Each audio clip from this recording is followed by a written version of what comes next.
Hello, this is Greg Allison, Green Greg's and Galactic Greg's coming to you on the 20th of April, 22. Time on deck is 21:45 hours Central Daylight Time. My friends, the Russians have just launched the Sarmat RS-28 nuclear missile, the most powerful intercontinental ballistic missile on Earth. The United States calls it the Satan II, and for good reason. This missile poses quite a potential threat to the whole world, because one of the things that Russia claims about this missile is it could destroy a single missile, an area the size of France or Texas from a single missile. Now, how can it do that? I'm going to go into that. We're going to talk about that as we go into this video. This is a very powerful missile. They just did a test launch of it. They launched it from eastern Russia, just west of Finland, actually. There's a sea called the White Sea that they launched it from. The White Sea is just off the Barents Sea, just as I said, east of Finland. The test range there is called Plest, I suppose. My Russian is a little rusty. It's next to a city called Archangelisk, which is actually Archangel in English. So give you an idea. This missile is flew all the way to the Kamchatka Peninsula, which hangs down from Siberia, north of Japan. So this thing flew all the way across Asia. Yes, so we're going to go all into this missile and what it means, and we're going to talk about some of the missiles, the type warheads that can carry on it, and we're going to unpack this, my friends. If you're not subscribed to my channel, please subscribe, bang the notification bell, and click all. For Galactic Greg's, I talk a lot about space topics, usually not military, but this is space. It is rockets. So I'm going to do this as a joint video, but on Green Greg's channel, I cover all kinds of things that you need to be aware of to keep your eyes wide open, your head on the swivel, so you know what's coming at us, because we have a lot of threats in our society today. So we cover prepping topics and other topics on Green Greg's, including things that you can do to survive, thrive, and stay out of the hive, the proposition of my channel. And my friends, right now with the threats in front of us, you need to really consider getting your long-term food storage set up. Do go right now, prep, go to the box stores, get the beans and rice. But in the meantime, I do have a great special right now available to you that you can go to prepwithgregs.com and prepwithgregs.com. Right now, believe it or not, we still have supplies available. And believe it or not, with all the food inflation, you can still get $150 off a 3-month supply of this food, which is 6 of these buckets. One of these buckets, believe it or not, is 2 weeks. This is freeze dried. It's not dehydrated. It reconstitutes into regular food. You get 2,000 calories a day for 2 weeks inside this bucket. That's quite a deal. It's lightweight, easy to transport, easy to store. Your kids can carry it, and you can bury it if you need to hide your stuff, because this is very durable. In fact, it comes in this food in these little neat pouches, which you can throw in your backpack. That's 4 servings, my friends. So that's what you're looking for. That's what you need if we have a war that could put us into a nuclear winter, where you might have a hard time planting crops for a few years. But also check out my links on the Green Greg side, and I'll put videos on Galactic Greg's too, to True Leaf Market. We can get heirloom seeds so you can harvest the plants and replant. Okay, enough of that. Let's get all into this. I am going to do a share so you can see some of the stats of this Sarmat Satan II missile, this rocket, the biggest, most powerful ICBM ever flown. To give you an idea, it can carry 208 tons of warheads, missiles, well, warheads within the missile. MIRV, which means multiple independent reentry vehicles. That's what MIRV stands for. So it can carry several warheads on one rocket. So how do you get some of the area of France or the area of Texas on a single missile? Well, basically the MIRV warheads can split out. And this is the range that once a missile delivers them, they're on their way. This is the range that they can target from payloads from this one missile, covering an area the size of Texas or France. Yeah, they did videos of this thing showing it hitting targets in Florida, of all things, just to kind of get the point across, even though they typically launch over the pole. The crazy thing about this rocket, they could actually launch it over Antarctica, where we don't have our what we used to call the dew line. We don't have our radars looking to the south. We wouldn't see it coming. So yeah, total surprise attack. Plus they can carry their hypersonic weapons as warheads also. I'm going to show you this stuff. So let's do some shares here. Hang on. And here is an article on the test from the day. This is it, just coming out of the silo, not in flight. There are plenty of video of that out there, though. And oh yeah, and it throws a lot of fire out when it first comes out of the silo, fire and smoke. Yeah, Satan 2. And what they said 200 tons here. It's 208.1 tons is the throw weight in warheads that can be put upon this missile. And Putin has basically said this would make people think twice about messing with Russia, supposedly, or make the Kremlin's enemies think twice. Think twice to what? Think twice about doing anything at all. They're really rattling their saber, very irresponsible in the nuclear age to be rattling their saber and threatening everybody with nuclear attack. So it seems. You know, that seems a little bit unseemly to make such threats today. But anyway, so what they're claiming with this is that they did a successful launch from the, however you pronounce this, Plesic, you know, how do you pronounce that? TSK. I don't know. That's a little tough for my Anglo tongue. But this is the Cosmodrome in northern Russia. Like I mentioned, it's west of Finland. Excuse me, it's east of Finland. Did I say west? It's just east of Finland. White Sea, just south of the Barents Sea, which is, you know, right on the Arctic Ocean, basically. Yeah, it is the most powerful missile in the world. So hey, there's Truly Market. So here we go, my friends. I'm going to show you some more articles. I'm going to go through this fast here. This is stats from missile threat here on. You can look at missilethreat.crisis.org. And this gives you stats on the RS-28. This is a test launch of it previously. I think this thing's like 118 feet long, if I remember, 35.3 meters, range up to 18,000 kilometers. They didn't get it, we did not go into service in 2021, but they're planning to put it in service this year. Maybe you're off the bat now. And again, you know, this is what our alternate name is, SSX-30 or Satan 2. So 3 meters in diameter. This is a big ICBM. It's huge. It's liquid fuel, launched from a silo. But Russia still has a lot of their solid fuel missiles that they can launch from the back of trucks. Yes, intercontinental ballistic missiles that are truck launched, and they're developing a rail launch system. We're going to go all into this, okay? And believe it or not, it was named after the Samaritans. Isn't that so nice and kind of them? Oh, Lord. Reigning Confederation exists in classical antiquity. Yeah, you remember the Good Samaritan from the Bible. Yes, Samaritans normally weren't good, but there was the Good Samaritan in the Old Testament. So there you are, my friends, the Samaritans. This is what this missile is named for. Now, where they get that, I don't know. So I'm going to show you some other stats. I hate reading through these articles like this. So it's been produced by Nargamash NPO is one of the companies involved. Krasmash, your normal aerospace contractors in Russia, of course. And I believe they started this program in 2009. That's not all in here. It says 10 to 15. Either 10 heavy or 15 light MIRV warheads, multiple independently targetable, for entry vehicles. So, my friends, and they're also talking about being able to carry the Avangard and other hypersonic glide vehicles like the one they just tested in that country whose name rhymes with neck pain. I guess we're not supposed to say these things on this platform anymore. So the Kristall missile. So here we are, my friends. This is a list of intercontinental ballistic missiles, either in development, in use, active, or retired around the world.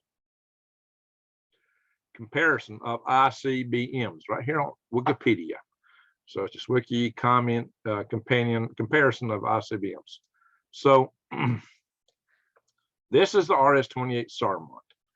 Again, maximum range 18,000 kilometers. And what is that? We'll just multiply that times 0.6. And if you do that, what you come up with, 18,000 times 0.6. That's 10,800 miles. For those of us who have a hard time visioning that many kilometers. Now, payload weight, 10,000 kg. I've seen 200 tons. Yeah, here it is, 208 tons. By comparison, the space shuttle could launch out 45 tons in the payload bay. But the orbiter itself was also a payload to the rocket propulsion system. And furthermore, that's the orbit. This is not the orbit. These are in trajectories that will go up high and come over. However, to launch over Antarctica, they probably are using a fractional orbital bombardment system to get to the United States. Probably they're launching. The concept is probably to put the warheads in orbit and deorbit them over the United States if they're coming from the south. This is by, if you look at these other missiles, you can see this is the missile that it's replacing.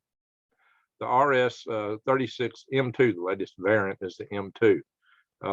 And this was originally developed by the predecessor of Russia, the USSR, but it's still active. First flight was in 1986, and that's probably for the M2 version. So again, this is another silo missile. This is a silo missile. This is a silo missile. They're developing a railroad missile, which has a 12,600 mile kilometer and a little less than a quarter of the payload range of this guy. But this guy can throw a lot of warheads.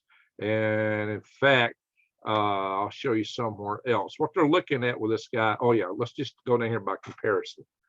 The current missile is capable of carrying 10 800 kiloton warheads. 800 kilotons is like 53 1/3 times more powerful than the little boy bomb that the United States dropped on Nagasaki in Japan in the end of World War II. Now, just think about that in comparison. 53 1/3 times more powerful than the little boy atom bomb. These are powerful warheads, and they're talking about putting 10. They can put up to 10 on their current missile. Well, this guy could have 10 to 15, and some things I've seen said 18. No, 16, 10 to 16. So I see different figures. There's different articles that make different claims about this rocket. And I see it's a staged, I believe a staged rocket here. But it's, like I said, it's under development. They're probably going to field it this year. That's the plan. This is the, let's see, we're going to go down here and look at some of these others by comparison. But see, the thing is, even this one does not have nearly the throw weight this one has, okay? That's what you got to bear in mind.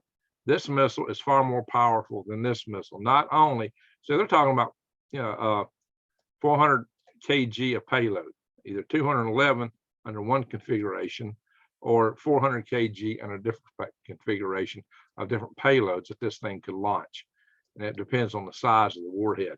But it could take 10 800K kiloton weapons. So if this guy could easily take that or more, 800 kiloton. Maybe they're going to go megaton warheads. They may do megaton warheads on this guy. I don't know. That's not specified to us as yet. Or they might take a few smaller ones. See, Russia also has warheads that are in 300 kiloton range. This is 20 times more powerful than the Hiroshima bomb. 20 times more powerful. Now, these are rail launch missiles. I mean, excuse me, truck launched missiles. These missiles have a solid fuel grain, so they can be lit instantly. Whereas the one we're talking about now has a liquid fuel, which is a more powerful rocket, carry more. But for quick response, they can use these truck mount rockets or this future rail launch rocket that are developing now. You can see there's various versions of these truck-based rockets, and these are probably all. So what you can do over here on this chart is it'll tell you what launches. Now, some of these down here are submarine launches. These are intercontinental ballistic missiles that can be launched from submarines. So some of these are not that. Some of these are not true intercontinental ballistic missiles, but some are. There's a mix of them in here. That's intercontinental range on this missile right here. 8,300 kilometers, 9,000 kilometers. That's a submarine. That's a submarine. Those are intercontinental. Here is intercontinental ballistic missile that's 11,000 kilometers. Better 11,000 kilometers on this one. That's what we're talking about. Some of these submarine missiles are intercontinental ballistic. Some of them are more like ours. All right, so yeah, you can see some of the, yeah, there's a Mir space station image there. You can see who is involved in this. You can look over here and see the road mobile, road or silo or road, submarines. You can tell how they're planning on launching silo, railroad. But Russia has several of these missiles that are truck mounted. That's so they can roll them around. You won't know where they're at. They can hide them. They hide them in garages, and then they roll out and launch. So you don't know where these guys are hiding at. But they have quick, rapid response with those missiles. Now here, the gray are missiles that are no longer active. The Minuteman III, this is the United States' current missile. It's got only 3 warheads at 300 kilotons. Nowhere near the capability of some of the Russian systems. This is Boeing is a contractor, the Minuteman III. It's been in service since 1970. These are aging missiles, which are going to be replaced. You can see this has got 35,000 kiloton versus, these guys up here. So there's quite a bit of difference there. Trident II, this is our current submarine class missile here in the United States and Great Britain. See France's missiles. Let's see, what's that got? 8. So the Trident II can carry up to 8 warheads at 475 kilotons. So and then come down and see France's missiles, China's missiles. China's got quite a few. India's missiles, current and under development. Is Israeli missiles. What's the blue mean again? Unknown status. Okay. Yeah, we don't know too much about the Israelis. Keep their stuff really quiet. And the new missile that's been developed by the United States to replace the Titan, the Minuteman III, is LGM-35. Does LGM stand for Little Green Men? If we fire this missile, are the little green men going to come out? Okay, you got to have a little fun, a little humor, even in doomsday, right? So there we are. There's those. Okay. Now, so when they got up to 10 or 15 weapons, and you're targeting something the size of Texas, if you're going for cities, what's the 10 largest cities in Texas? Houston, San Antonio, Dallas, Austin, Fort Worth, El Paso, Arlington, Corpus Christi, Plano, and Laredo. If you're going for the top 15, you had Lubbock, Frisco, Irvin, Garland, and McKinney.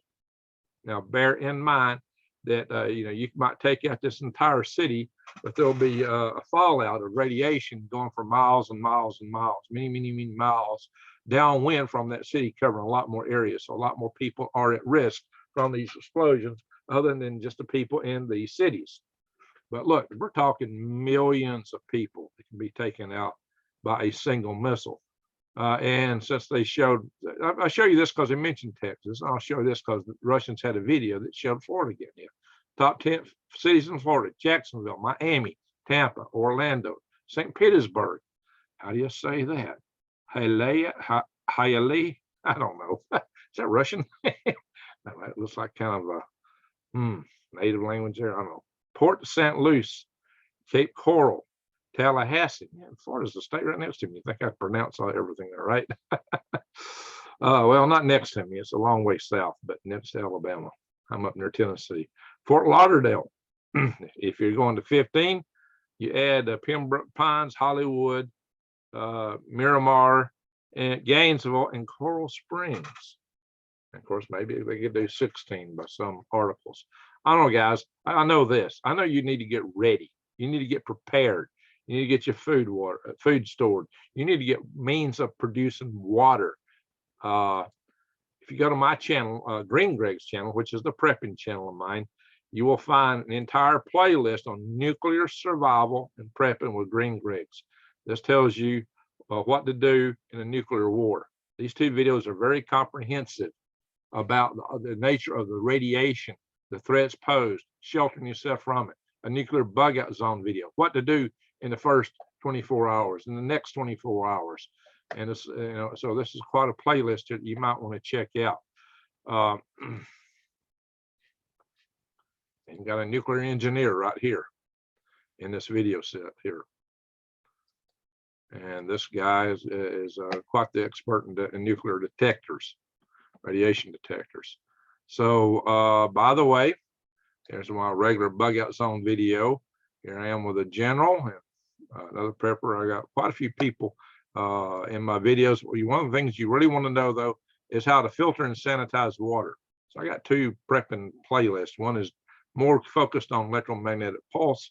The other here is just general prepping, wild edibles. But you need to check out this filter video on filtering and sanitizing water.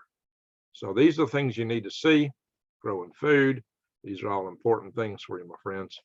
So I'm going to stop the share. Many of you may also be on my Galactic Greg's channel. So if you're watching from Galactic Greg's, check out Green Greg's. If you're watching from Green Greg's, check out Galactic Greg's. These are my two channels that are my primary two channels. So my friends, let's pray that this missile never sees service. But we're living in perilous times right now. And for that reason, you should be ready, just like insurance. But buy stuff, if you buy the long-term food storage, we'll consume it over time, go ahead and use it over time. Except maybe this real long storage stuff, you probably want to keep that for quite a while before you start thinking about using it. But just think what an investment it's going to be as food inflation shoots out the roof. So yeah, and I'm expecting severe food shortages this coming winter. Severe food shortages, because why?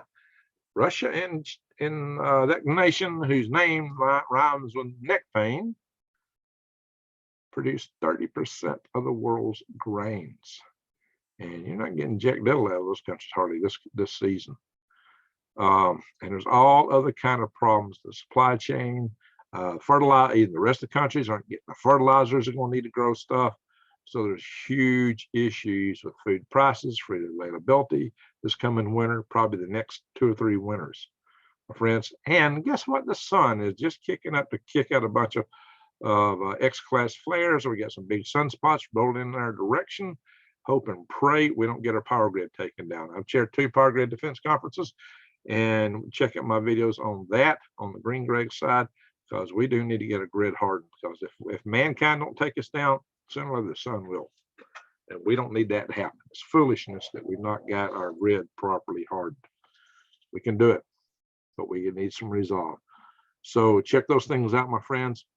With that, I'm going to say peace and God bless, and let's just hang in there. Have faith, and make sure that you hug a loved one and tell them you love them every chance you get. And even if these things don't come to pass, it's good for you and good for your family members. And the bad things do come to pass, at least you shared your love. And the best thing you can do to the world today is go out and shine your love to the world. Like light dispels dark, love dispels hate. So shine your love light to the world. With that said, let's hope these things are never used. That's all I can say. And let's try to not cause them to be used. All right, my friends. With that, thank you for watching.